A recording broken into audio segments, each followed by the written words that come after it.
Dans ce tutoriel un peu plus long que la moyenne, on vous montre comment créer vos propres fiches plantes. Si votre plante n'est pas dans le wiki de Tisanji, ou encore si vous voulez adapter une fiche plante à votre mode de culture, vous avez la possibilité de créer votre propre fiche plante. Combien de fiches plantes peuvent être créées dépend de votre licence. Les licences gratuites peuvent en créer 5, les coquelicots 20, les rosiers 250 et ainsi de suite. Il est possible de créer vos fiches plantes soit à partir de l'application de dessin ou de la page plante. Cependant, nous vous recommandons de les créer de la page plante qui utilise l'écran entier, ce qui rend l'exercice plus agréable. Vous pouvez créer une fiche plante à partir d'une fiche vierge ou encore d'une plante existante. Commençons par créer une fiche plante à partir d'une fiche existante. Choisissez une fiche plante qui vient de la même famille que la vôtre dans le wiki. Pour créer une plante à partir d'une plante parent, il faut ouvrir la fiche plante en question et choisir l'icône de la plante avec un plus. Dans ce cas, on ne vous demande comme donnée minimale que le nom de la plante. On voit que la plante vient de votre propre bibliothèque car elle apparaîtra lorsque vous filtrez par les fiches de votre bibliothèque. Une fois la plante créée, vous pouvez modifier les différents champs de la fiche plante.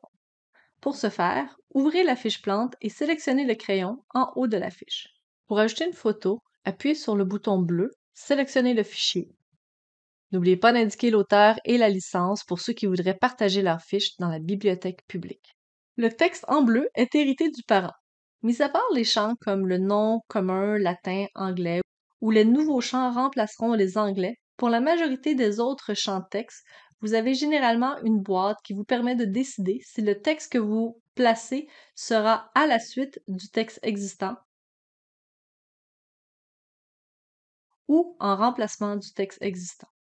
Vous remarquerez qu'on offre énormément de possibilités de distance. En paysagement, c'est l'espacement à maturité qui est la distance la plus importante. Les espacements au semis couvrent les cas où l'on fait un semis direct plus serré pour ensuite éclaircir. Et les espacements entre les rangs et dans le rang s'appliquent plus au potager. Au niveau de la rusticité, il faut indiquer pour chaque zone si la plante peut survivre en vivace, en annuel, et dans le cas des vivaces, si le feuillage est persistant. Pour les attributs, vous pouvez sélectionner ceux que vous désirez. Ceux-ci auront un cadre bleu.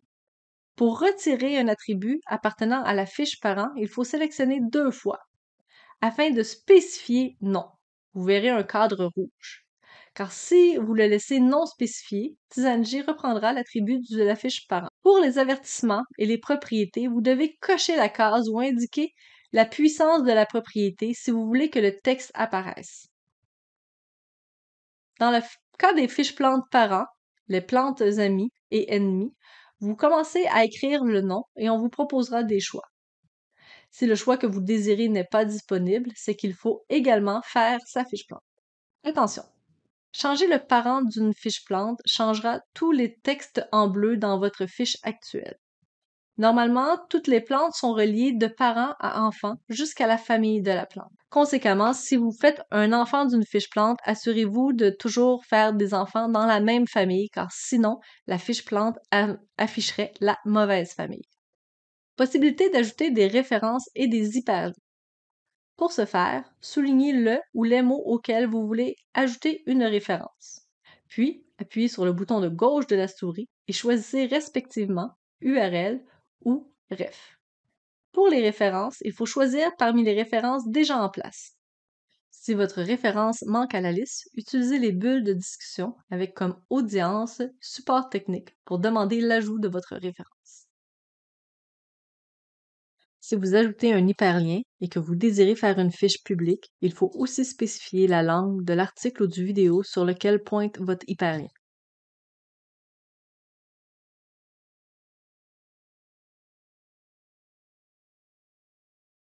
Modifier ou ajouter une tâche au calendrier.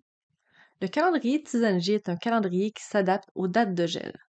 Donc, toutes les tâches sont soit reliées à celle-ci ou encore à une autre tâche qui, elle, y est reliée. D'abord, assurez-vous que votre calendrier présente les bonnes dates de fin de risque de gel. Vérifiez que les périodes en bleu correspondent à votre réalité. Si ce n'est pas le cas, j'ai mis un tutoriel pour vous aider à les définir dans les notes de la vidéo. Donc, si vous avez une date comme le 10 mai, il faut d'abord convertir cette date en semaine de mai. Ici, deuxième semaine de mai. Puis calculer cette semaine par rapport à la dernière date de gel. Par exemple, si je suis à Montréal, ma dernière date de gel est la troisième semaine de mai. Donc, ma date sera une semaine avant la date du dernier risque de gel printanier dans mon calendrier. Une fois qu'on connaît cette date, on appuie sur le petit crayon à côté de la tâche et on spécifie le début et la fin de la date de la tâche.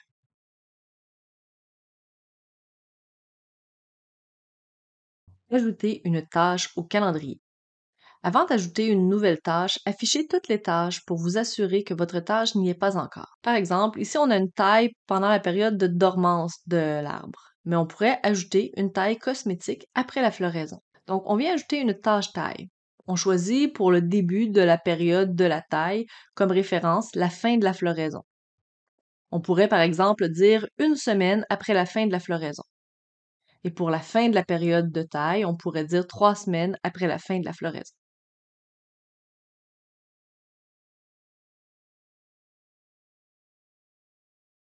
Vous avez maintenant pratiquement fini votre fiche. Mais attention, quand on commence avec une fiche pré-remplie, on a tendance à juste modifier les quelques champs d'intérêt au moment où l'on choisit la plante. Mais il se pourrait que votre plante n'ait pas les mêmes propriétés médicinales ou comestibles. C'est votre fiche plante et votre responsabilité de vérifier l'information. Faites profiter la communauté de vos fiches plantes. Faire une fiche plante est un travail qui, s'il est complet, peut prendre une somme considérable de temps. Si vous considérez avoir fait un travail de recherche complet, vous pouvez soumettre votre fiche à la bibliothèque publique. Des réviseurs et des correcteurs viendront valider que la fiche est complète, écrite dans un bon français, avec des données validées. Au besoin, les réviseurs et les correcteurs communiqueront avec vous pour vérifier certains points. Vérifiez dans les notes sous la vidéo les critères afin que votre fiche soit conforme aux droits d'auteur, offre des informations sécuritaires et soit conforme aux critères de qualité de Tisanji. Nous nous réservons le droit de refuser une fiche qui est trop loin de nos standards. Vous conserverez alors votre fiche dans votre bibliothèque personnelle. Vous pourrez l'améliorer et la resoumettre. Seuls les comptes avec une licence payante peuvent soumettre des plantes à la bibliothèque publique. Partir d'une fiche vierge. Faire une fiche plante à partir de zéro est sensiblement le même processus, à la différence que vous partez de l'icône de plante avec un plus qui est à côté de la recherche par nom. Il y aura naturellement un plus grand nombre de champs minimum pour créer une nouvelle plante, soit le nom, le type, l'espace à maturité, la couleur. Une fois créé, vous pouvez ajouter toute l'information relative à la fiche plante. Il est donc plus long de compléter une fiche plante de zéro que d'une plante modèle. Cela dit, si vous gardez la plante pour votre usage personnel, il n'est pas nécessaire de remplir tous les champs, mais que ceux qui vous intéressent et pour lesquels vous voulez utiliser les filtres de recherche ou encore les tâches à votre calendrier.